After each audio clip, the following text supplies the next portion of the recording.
ਇਹਨਾਂ ਨੇ ਸਿੱਖਾਂ ਨੂੰ ਮਾਫ ਨਹੀਂ ਕੀਤਾ। ਨਾ ਤਾਂ 3 ਖੇਤੀ ਕਾਨੂੰਨ ਵਾਪਸ ਲੈਣ ਦੇ ਮੌਕੇ ਜਿਹੜੇ ਮੋਦੀ ਔਰ ਅਮਿਤ ਸ਼ਾਹ ਦੇ ਗੋਡੇ ਟਿਕਵਾਏ, ਜਾਂ ਹੁਣ ਇਹਨਾਂ ਦੀ 4 ਰੋਜ਼ਾ ਜੰਗ ਦੇ ਵਿੱਚ ਸਿੱਖਾਂ ਨੇ ਆਪਣੀ ਨਿਊਟਰੈਲਿਟੀ ਦਿਖਾਈ। ਹੁਣ ਹੜ੍ਹ ਲੈ ਕੇ ਇਹਨਾਂ ਨੇ ਬਰਬਾਦੀ ਕੀਤੀ, ਪਰ ਹੁਣ ਅਜੇ ਫਾਈਨਲ ਸਟੈਪ ਜਿਹੜਾ ਥਰੂ ਕੋਰਟ ਆਰਡਰ ਹੋਏਗਾ ਤਾਂ ਕਿ ਪੋਲੀਟੀਕਲ ਬਲੇਮ ਨਾ ਹੋਏ।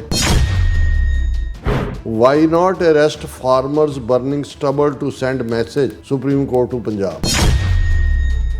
3 ਹਫ਼ਤੇ ਦੇ ਵਿੱਚ ਸਾਨੂੰ ਦੱਸੋ ਕਿ ਬਈ 에ਅਰ ਪੋਲਿਊਸ਼ਨ ਨੂੰ ਘਟਾਉਣ ਲਈ ਕੀ ਕੀਤਾ ਤੁਸੀਂ? ਗ੍ਰਿਫਤਾਰ ਕਿਉਂ ਨਹੀਂ ਕਰਦੇ ਕਿਸਾਨਾਂ ਨੂੰ? Viewers welcome back to program. So viewers ਅਗਲਾ ਸੈਕਸ਼ਨ 'ਚ ਆਪਾਂ ਗੱਲਬਾਤ ਕਰਨ ਜਾ ਰਹੇ ਹਾਂ ਪੰਜਾਬ ਦੇ ਹਵਾਲੇ ਨਾਲ ਕਿ ਭਾਰਤ ਦੇ ਸੁਪਰੀਮ ਕੋਰਟ ਨੇ ਪੰਜਾਬ ਸਰਕਾਰ ਨੂੰ ਆਦੇਸ਼ ਦਿੱਤਾ ਹੈ ਕਿ ਉਹਨਾਂ ਕਿਸਾਨਾਂ ਨੂੰ ਗ੍ਰਿਫਤਾਰ ਕੀਤਾ ਜਾਵੇ ਜਿਹੜੇ ਆਪਣੇ ਖੇਤਾਂ ਵਿੱਚ ਪਰਾਲੀ ਨੂੰ ਸਾੜ ਕੇ ਵਾਤਾਵਰਨ ਨੂੰ ਗੰਦਾ ਕਰਦੇ ਨੇ।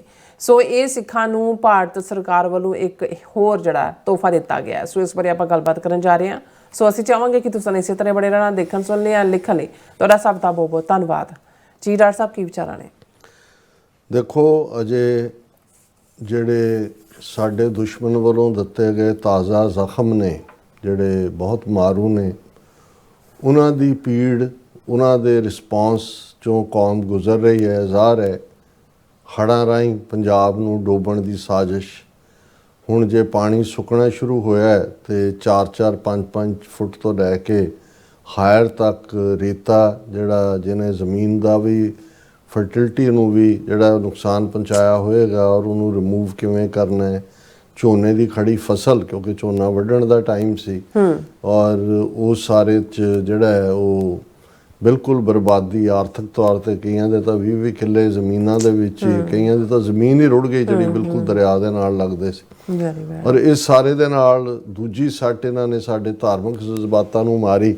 ਇੱਕ ਪਾਸੇ ਕਰਤਾਰਪੁਰ ਕੋਰੀਡੋਰ ਫਲੱਡ ਕੀਤਾ ਸੀ, ਲੇਕਿਨ ਉਹ ਤਾਂ ਪਾਕਿਸਤਾਨ ਦੀ ਹਕੂਮਤ ਨੇ ਹਫ਼ਤੇ ਦੇ ਵਿੱਚ ਜਿਹੜਾ 8-8 ਫੁੱਟ ਪਾਣੀ ਮੋਟਰਾਂ ਰਾਹੀਂ ਉਹਨੂੰ ਬਿਲਕੁਲ ਰੀਸਟੋਰ ਕੀਤਾ। ਪਰ ਇਹਨਾਂ ਨੇ ਇਮੀਡੀਏਟ ਆਪਰੇਸ਼ਨ ਸੰਦੂਰ ਦੇ ਡਰਾਮੇਬਾਜ਼ੀ ਦੇ ਉਸ ਨਾਟਕ ਦੇ ਚਲਦਿਆਂ ਕਰਤਾਰਪੁਰ ਜਾਣ ਦੇ ਉੱਤੇ ਹੀ ਪਾਬੰਦੀ ਲਾ ਦਿੱਤੀ ਹੋਈ ਹੈ। ਉਹ ਬੰਦ ਕੀਤੇ ਹੋਏ ਨੇ ਜਿਹੜੇ ਯਾਤਰੂ ਜਾਂਦੇ ਸੀ।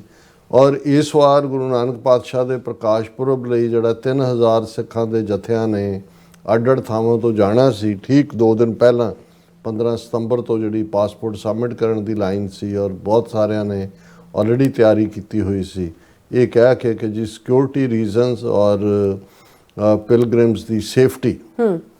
ਮੈਂ ਸਮਝਿਆ ਸ਼ਾਇਦ ਪਿਲਗ੍ਰਿਮਸ ਦੀ ਸਿਕਿਉਰਿਟੀ ਦੀ ਗੱਲ ਕਰਦੇ ਨੇ। ਅੱਜ ਮੈਂ ਜਦੋਂ ਅਵਿਨਾਸ਼ ਰਾਏ ਖੰਨਾ ਔਰ ਇਹਨਾਂ ਦੇ ਜਿਹੜੇ ਦੂਜੇ ਬੀਜੇਪੀ ਲੀਡਰਾਂ ਦੇ ਬਿਆਨ ਦੇਖੇ ਤੇ ਉਹ ਕਹਿ ਰਹੇ ਨੇ ਸਿਕਿਉਰਿਟੀ ਆਫ ਇੰਡੀਆ। ਹੁਣ ਮੈਚ ਖੇਡਿਆ ਜਾ ਸਕਦਾ ਹੈ। ਵੈਸ਼ਨੋ ਦੇਵੀ ਦੀ ਯਾਤਰਾ, ਜਿਸ ਜੰਮੂ ਕਸ਼ਮੀਰ 'ਚ ਲਗਾਤਾਰ ਵਾਇਲੈਂਸ ਹੁੰਦੀ ਹੈ, ਸਭ ਤੋਂ ਜ਼ਿਆਦਾ ਘਟਨਾਵਾਂ ਹੁੰਦੀਆਂ ਨੇ, ਪਰ ਉੱਥੇ ਕੋਈ ਸਿਕਿਉਰਿਟੀ ਇਸ਼ੂ ਨਹੀਂ ਹੈ। ਸੋ ਇਹ ਸਿੱਧੀ ਧਾਰਮਿਕ ਮਾਮਲਿਆਂ ਦੇ ਵਿੱਚ ਦਖਲ ਅੰਦਾਜ਼ੀ ਹੈ ਔਰ ਸਿੱਖਾਂ ਨੂੰ ਤਕਲੀਫ ਦੇਣੀ ਹੈ।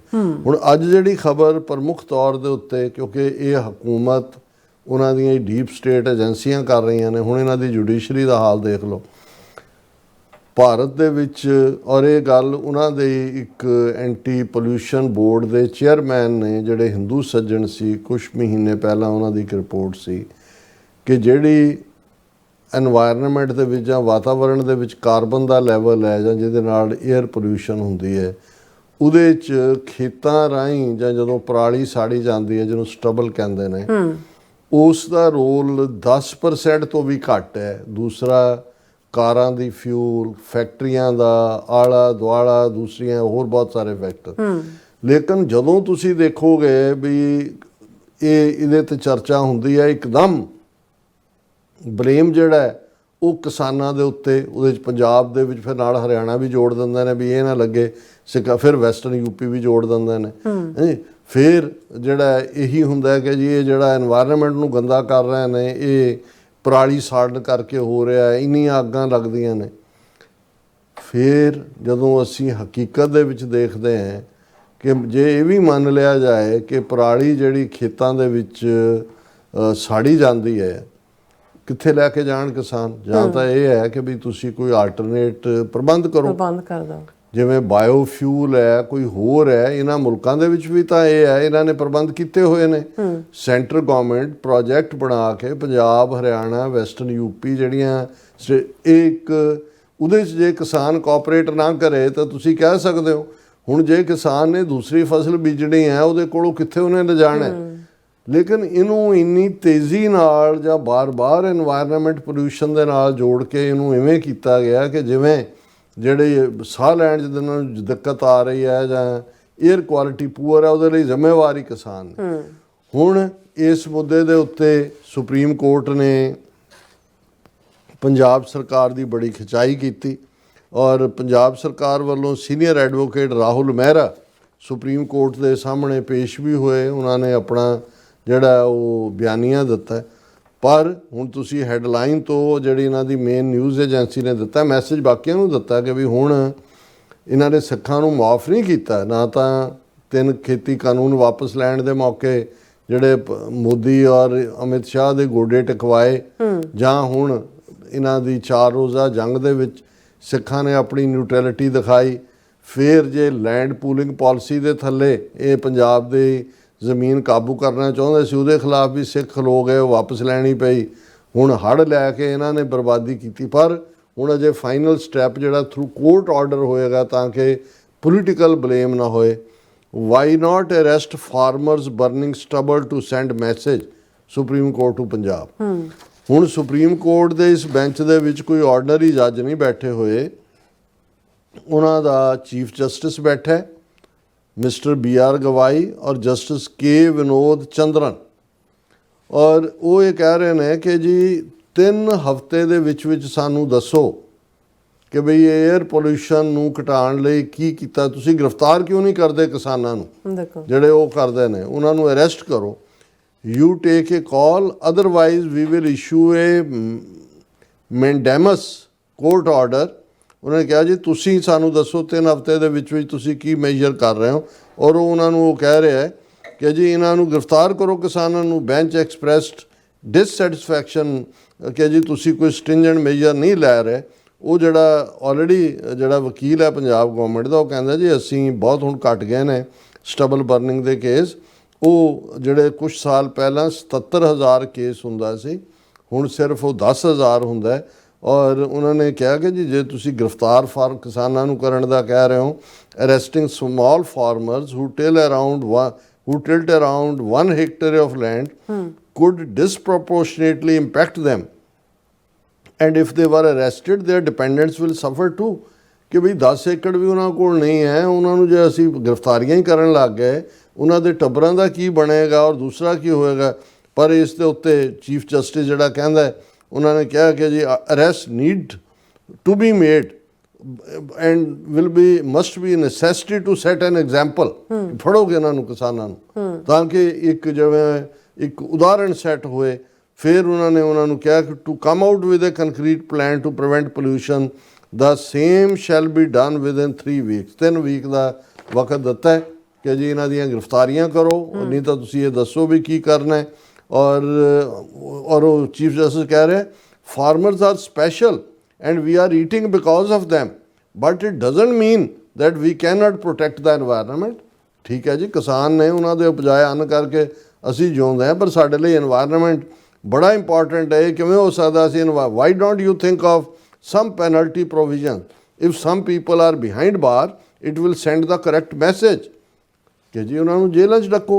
ਬਾਕੀਆਂ ਨੂੰ ਜਿਹੜਾ ਇਹ ਹੈ ਜਿਸ ਹੱਦ ਤੱਕ ਹੁਣ ਚਲੇ ਗਏ ਨੇ ਤੇ ਫਿਰ ਵੀ ਜੇ ਆਪਣਿਆਂ ਨੂੰ ਇਹ ਸਮਝਾਉਣਾ ਜਿਹੜਾ ਉਸੇ ਲਈ ਸਾਡਾ ਵਕਤ ਔਰ ਐਨਰਜੀ ਔਰ ਰੀਸੋਰਸ ਲੱਗ ਰਹੇ ਹੋਣ ਵੀ ਖਾਲਿਸਤਾਨ ਕਿਉਂ ਜ਼ਰੂਰੀ ਹੈ, ਫਿਰ ਸਾਡਾ ਰੱਬ ਹੀ ਰੱਖਾ ਹੈ। ਜੀ ਰਾਜ ਸਾਹਿਬ ਤੁਹਾਡਾ ਬਹੁਤ ਬਹੁਤ ਸ਼ੁਕਰੀਆ। ਹੁਣ ਆਪਾਂ ਆਪਣੇ ਵਿਊਅਰਸ ਮੈਸੇਜ ਨੇ ਉਹ ਲੈਣ ਜਾ ਰਹੇ ਹਾਂ। ਸਭ ਦਾ ਬਹੁਤ ਬਹੁਤ ਸ਼ੁਕਰੀਆ ਅਦਾ ਕਰਦੇ ਹਾਂ। ਧਰਮ ਸਿੰਘ ਜੀ ਸਾਡੇ ਪਹਿਲੇ ਵਿਊਅਰ ਨੇ, ਸਾਨੂੰ ਫਤਿਹ ਬੁਲਾਉਂਦੇ ਨੇ। ਵਾਹਿਗੁਰੂ ਜੀ ਕਾ ਖਾਲਸਾ ਵਾਹਿਗੁਰੂ ਜੀ ਕੀ ਫਤਿਹ। ਕਨਵਲ ਗੁੱਜਰ ਜੀ, ਸੋਹਨ ਮਾਇਲ ਜੀ ਔਰ ਇਸੇ ਤਰ੍ਹਾਂ ਮਨਿੰਦਰ ਸਿੰਘ ਜੀ, ਸੁਖਜੀਵਨ ਬੱਚੂ ਜੀ, ਰਾਜਵਿੰਦਰ ਕੌਰ ਜੀ, ਬਸਰਾ ਜੀ ਔਰ ਅਰਜਨ ਬਾਜਵਾ ਜੀ ਔਰ ਫਿਰ ਇਸੇ ਤਰ੍ਹਾਂ ਮੁਹੰਮਦ ਯਾਕੂਬ ਜੀ ਅੱਜ ਆਏ ਨੇ। ਕੱਲ੍ਹ ਤੁਹਾਡੀ ਗੈਰ ਹਾਜ਼ਰੀ ਲਾਤੀ ਆਪਾਂ। ਸੋ ਅੱਜ ਉਹਨਾਂ ਦੇ ਕਾਫੀ ਸਾਰੇ ਮੈਸੇਜ ਨੇ। ਕਹਿੰਦੇ ਆਪਾਂ ਇਸ ਟੌਪਿਕ ਦੀ ਗੱਲ ਵੀ ਕੀਤੀ ਸੀ ਕੱਲ੍ਹ ਕਿ ਜਿਹੜੇ 57 ਮੁਲਕਾਂ ਦੇ ਜਿਹੜੇ ਸ਼ੇਖ ਸੀ ਉਹ ਇਕੱਠੇ ਹੋਏ ਨੇ ਤੇ ਬਟ ਕੁਛ ਨਹੀਂ ਨਿਕਲਿਆ ਵਿੱਚੋਂ। ਯਾਕੂਬ ਸਾਹਿਬ ਇਹਦੇ 'ਚ ਕੋਈ ਸ਼ੱਕ ਨਹੀਂ ਕਿ ਜਿਹੜੇ ਹਾਕਮ ਕਲਾਸ ਹੈ ਜਿਨ੍ਹਾਂ ਨੇ ਇਆਸ਼ੀ ਨੂੰ ਆਪਣੀ ਜੀਵਨ ਜਾਚ ਬਣਾਇਆ, ਉਹ ਤਾਂ ਭਗੌੜੇ ਨੇ, ਉਹਨਾਂ ਨੇ ਨਹੀਂ ਕਰਨਾ ਹੈ ਕੁਝ ਵੀ। ਲੇਕਿਨ ਮੁਸਲਿਮ ਆਵਾਮ ਦੇ ਵਿੱਚ ਬਹੁਤ ਗੁੱਸਾ ਹੈ ਇਸ ਗੱਲ ਦੇ ਉੱਤੇ, ਔਰ ਅਲਟੀਮੇਟਲੀ ਇਹਨਾਂ ਦੇ ਵੀ ਤਖਤੇ ਪਲਟੇ ਜਾਣਗੇ ਔਰ ਸੱਚ ਦੀ ਆਵਾਜ਼ ਪ੍ਰੀਵੇਲ ਕਰੇਗੀ। और प्रभजोत गेमिंग जी और सतनाम सिंह जी, फिर इसी तरह जाकूब जी कहते हैं कि मैं बार बार कहता हूँ कि खालिस्तान कश्मीर और फ़लस्तीन का जड़ा मसला है बिल्कुल एक जैसा है, और तीनों पर जड़ा दुश्मन है वो कब्जा करना चाहता है। सो कहते उन्होंने फ्री करवाओ। इस बारे उन्हें काफ़ी सारे इस दे बिहाफ से मैसेज लिखे ने उन्होंने। सो इसी तरह गुरविंदर मान जी भी, और फिर इस तरह वारिस पंजाब दे और अमरजीत सिंह सानी जी भी, और फिर इस तरह वारिस पंजाब दे कहते हैं कि सारी दुनिया कुल जहान खालिस्तान ही खालिस्तान, सरबादा भला खालिस्तान ही खालिस्तान। और फिर इसी तरह सरबजीत सिंह जी, और फिर इसी तरह जाकूब जी कहते ने कि कितने कम प्रोटेस्ट करेंगे। फिर इसी तरह निहंग सिंह जी भी, और बलिहार सिंह कंग जी भी, नरिंदर सिंह जी भी, और फिर इसी तरह कुलदीप कौर जी भी, गुरचरण सिंह कंग जी, जतेंद्र सिंह जी भी, और फिर इस तरह शाबले जी भी। Always awesome program, so genius guys all of you. और फिर इसी तरह हाँ जी बलहाल अहमद जी भी सानू हलो कहते ने, और all about truth and Sikhism जी भी, और दलविंदर सिंह जी भी। और बिलाल जी कहते हैं कि डॉक्टर साहब आज सऊदी और पाकिस्तान के दरमियान सिक्योरिटी डील हुई है, और अब पाकिस्तान सऊदी अरब की जड़ी है सिक्योरिटी करेगा। आपका क्या ख्याल है, आपकी क्या राय है? देखो वैसे भी पहला भी एक फोर्स शायद ਜਿਹੜੇ ਪਾਕਿਸਤਾਨੀ ਫੌਜ ਦੇ ਰਿਟਾਇਰਡ ਜਨਰਲ ਰਾਹਿਲ ਉਹਨਾਂ ਦੀ ਕਮਾਂਡ ਥੱਲੇ ਸੀ, ਔਰ ਮੇਰਾ ਖਿਆਲ ਹੈ ਵੀ ਜਦੋਂ ਈਵਨ ਨਿਊਕਲੀਅਰ ਵੀ ਡਿਵੈਲਪ ਕੀਤਾ ਪਾਕਿਸਤਾਨ ਨੇ, ਉਦੋਂ ਸਾਊਦੀਜ਼ ਔਰ ਦੂਸਰੇ ਇਸਲਾਮਿਕ ਮੁਲਕਾਂ ਨੇ ਫਾਈਨੈਂਸ਼ੀਅਲ ਹੈਲਪ ਕੀਤੀ ਸੀ। ਉਹ ਇਹ ਸਮਝਦੇ ਸੀ ਕਿ ਵੀ ਸਾਡੀ ਰਾਖੀ ਹੋਏਗੀ, ਪਰ ਮੈਨੂੰ ਨਹੀਂ ਇਹ ਲੱਗਦਾ। ਤੁਸੀਂ ਦੇਖੋ ਵੀ ਕਿਵੇਂ ਇਜ਼ਰਾਈਲ ਨੇ ਇਸ ਸਾਰੇ ਅਜੇ ਉਹਨਾਂ ਦੀ ਜਿਹੜੀ ਕਰਾਰਦਾਦ 50 ਮੁਲਕਾਂ ਦੇ ਪ੍ਰੈਜ਼ੀਡੈਂਟ ਜਾਂ ਮੁੱਖ ਸ਼ੇਖ ਉਹਦੀ ਸਿਆਹੀ ਵੀ ਨਹੀਂ ਸੀ ਸੁੱਕੀ, ਤੇ ਉਹਨਾਂ ਨੇ ਅੱਧੀ ਰਾਤ ਤੋਂ ਬਾਅਦ ਗਜ਼ਾ ਦੇ ਉੱਤੇ ਫੁੱਲ ਸਕੇਲ ਟੈਂਕਾਂ ਦੇ ਨਾਲ ਹਮਲਾ, 50 ਬੰਦੇ ਮਰ ਗਏ ਨੇ, ਉੱਥੇ ਅਫੜਾ ਦਫੜੀ ਮਚੀ ਹੋਈ ਹੈ, ਬੁਰਾ ਹਾਲ ਬੌਂਕੇ ਦਿਹਾੜੇ। ਇਹਦਾ ਮਤਲਬ ਇਹ ਹੈ ਕਿ ਇਜ਼ਰਾਈਲ ਨੇ ਮੈਸੇਜ ਦਿੱਤਾ ਹੈ ਕਿ ਤੁਸੀਂ ਜੋ ਮਰਜ਼ੀ ਲਿਖੀ ਜਾਓ, ਅਸੀਂ ਵੀ ਡੋਂਟ ਗਿਵ ਅ ਡੈਮ। ਸੋ ਮੈਨੂੰ ਨਹੀਂ ਲੱਗਦਾ ਵੀ ਇਹਨਾਂ ਹਾਲਾਤਾਂ 'ਚ ਜਿਹੜਾ ਈਵਨ ਇਸ ਕਿਸਮ ਦਾ ਕੋਈ ਅਲਾਇੰਸ ਵੀ ਜਿਹੜਾ ਉਹ ਕੋਈ ਮਦਦਗਾਰ ਹੋਏਗਾ। ਅਦਰਵਾਈਜ਼ ਪਾਕਿਸਤਾਨ ਨੂੰ ਸਿੰਗਲ ਆਊਟ ਕਰਨਗੇ ਫਿਰ, ਔਰ ਇਹਨਾਂ ਦੀਆਂ ਨਜ਼ਰਾਂ 'ਚ ਪਾਕਿਸਤਾਨ ਨਿਊਕਲੀਅਰ ਪ੍ਰੋਗਰਾਮ ਔਰ ਦੂਸਰਾ ਵੀ ਹੈ। ਹਾਂ, ਜੇ ਇਸਲਾਮਿਕ ਮੁਲਕ ਸਾਂਝੇ ਤੌਰ ਦੇ ਉੱਤੇ ਇਕੱਠਾ ਹੋ ਕੇ, ਜਿਨ੍ਹਾਂ ਦੇ ਕੋਲ ਸਾਰੇ ਸਾਧਨ ਨੇ, ਪੈਸਾ ਹੈ, ਕਿੰਨੀ ਜਿਹੜੀ ਹੈ ਉਹਨਾਂ ਦੀ ਸਟਰੈਂਥ ਹੈ, ਨੰਬਰ ਹੈ, 2 ਬਿਲੀਅਨ ਦਾ ਨੰਬਰ ਹੈ, ਪਰ ਇਹ ਜਿਹੜਾ ਇਜ਼ਰਾਈਲ ਨੇ ਮੈਸੇਜ ਦਿੱਤਾ, ਔਰ ਤੁਸੀਂ ਦੇਖੋ ਵੀ ਪਿਛਲੇ 24 ਘੰਟੇ 'ਚ ਕੀ ਰਿਐਕਸ਼ਨ ਆਇਆ ਕਿਸੇ ਦਾ। ਕਿਉਂਕਿ ਜੇ ਤਾਂ ਉਸ ਮੀਟਿੰਗ 'ਚੋਂ, ਉਸ ਮੀਟ 'ਚੋਂ ਕੋਈ ਸਟਰੋਂਗ ਲਾਈਨ, ਜ਼ਬਾਨੀ ਕਲਾਮੀ ਗੱਲਾਂ ਹੋਈਆਂ ਕਿ ਜੀ ਇਸਲਾਮਿਕ ਨੈਟੋ ਬਣਾਓ, ਦੂਜਾ ਬਣਾਓ, ਪਰ ਕੁਛ ਵੀ ਜਿਹੜਾ on the paper other than ਕਿ ਐਮਪਟੀ ਵਰਡਸ, ਉਹਨੂੰ ਮੈਂ ਇਸ ਲਈ ਕੱਲ੍ਹ ਦਾ ਪ੍ਰੋਗਰਾਮ ਕੀਤਾ ਸੀ ਕਿ ਵੀ 50 ਮੁਲਕਾਂ ਦੇ ਇਕੱਠੇ ਹੋਏ ਔਰ ਹੌਟ ਏਅਰ ਛੱਡੀ, ਗਰਮ ਹਵਾ। ਸੋ ਇਸ ਸਾਰੇ 'ਚੋਂ ਚਲੋ ਪਾਕਿਸਤਾਨ ਦੀ ਮਦਦ ਹੋ ਜਾਏਗੀ, ਸਾਊਦੀ ਅਰੇਬੀਆ ਕੋਈ ਫੰਡਿੰਗ ਕਰ ਦੇਗਾ, ਪਰ ਇਹਦੇ ਨਾਲ ਨਹੀਂ ਹੈ। ਜਿਹੜੀ ਲੜਾਈ ਹੈ ਜਿਸ ਲੈਵਲ ਦੇ ਉੱਤੇ, ਉਹ ਯਕਜ਼ਹਿਦੀ ਤੋਂ ਬਿਨਾਂ, ਸੋਲੀਡੈਰਿਟੀ ਤੋਂ ਬਿਨਾਂ। ਔਰ ਕੱਲ੍ਹ ਵਾਲਾ ਜਿਹੜਾ ਤੁਹਾਡਾ ਮੈਸੇਜ ਵੀ ਸੀ, ਮੈਂ ਅੱਜ ਕਿਸੇ ਹੋਰ ਨਾਲ ਵੀ ਸ਼ੇਅਰ ਕਰ ਰਿਹਾ ਸੀ ਕਿ ਭਾਈ ਉਹ ਇਹਨਾਂ ਦੇ ਇਹ ਕਹਿੰਦੇ ਨੇ ਕਿ ਇਸਰਾਈਲ ਪਹਿਲਾਂ ਮੁਸਲਮਾਨ ਜਦੋਂ ਹੋ ਜਾਏਗਾ ਤਾਂ ਫਿਰ ਅਸੀਂ ਉਹਦੇ ਖਿਲਾਫ ਲੜਾਂਗੇ। ਇਹ ਸ਼ੋਅ ਕਰਦਾ ਵੀ ਇਨਰ, ਇਹਦੇ ਬਾਵਜੂਦ ਕਿ 50 ਮੁਲਕਾਂ ਦੇ ਰਹਿਬਰ ਇਕੱਠੇ ਹੋਏ, ਲੇਕਿਨ ਕਿੰਨੀ ਇੰਟਰਨਲ ਡਿਸਯੂਨਿਟੀ ਹੈ ਜਿਸ ਲੈਵਲ 'ਤੇ। और इसी तरह हाँ जी इंद्रप्रीत सिंह जी भी, बलविंदर सिंह जी भी, और फिर इसी तरह हाँ जी गुरप्रकाश सिंह जी भी, और बलजीत वराज जी भी, और बलाल जी कहते हैं कि जैसे गाने वाले वैसे बजाने वाले, जैसे इंडियन गवर्नमेंट वैसे इंडियन सुप्रीम कोर्ट। हाँ बिल्कुल ठीक है। Very funny. और निहंग सिंह जी कहते who will arrest the people who are doing fireworks on Diwali? Those days Diwali quality air is about 500 or more. ਹਾਂ ਇਹ ਬਿਲਕੁਲ ਬਿਲਕੁਲ। ਸੋ ਇਸ ਦਿਨ ਆਪਣੇ ਵਿਊਜ਼ ਕੋਲ ਨੇ ਇਜਾਜ਼ਤ। ਵਿਊਅਰਸ, ਸਾਡੇ ਪ੍ਰੋਗਰਾਮ ਦਾ ਸਮਾਂ ਇੱਥੇ ਮੁੱਕਦਾ। ਤੁਸੀਂ ਆਪਣੀ ਰਾਏ ਤੇ ਸੁਝਾਅ ਸਾਨੂੰ ਭੇਜਣਾ ਭੁੱਲਣਾ ਸਾਡੇ ਇਸ ਪਤੇ ਤੇ sos@tvrefu.tv ਤੇ ਅਸੀਂ ਆਪਣਾ ਪ੍ਰੋਗਰਾਮ ਲੈ ਕੇ ਫਿਰ ਦੁਬਾਰਾ ਤੁਹਾਡੇ ਸਾਹਮਣੇ ਹੋਵਾਂਗੇ। ਤਦ ਤੱਕ ਲਈ ਮੈਨੂੰ ਤੇ ਆਪਣਾ ਰਾਸਨਾ ਗਿਆ ਦੋ। ਦੇਖਦੇ ਰਹੋ TV ਰੇਫੋ। ਬੁਲਾ ਦਿਓ ਫਤਿਹ। ਵਾਹਿਗੁਰੂ ਜੀ ਕਾ ਖਾਲਸਾ, ਵਾਹਿਗੁਰੂ ਜੀ ਕੀ ਫਤਿਹ। ਰੱਬ ਰਾਖਾ।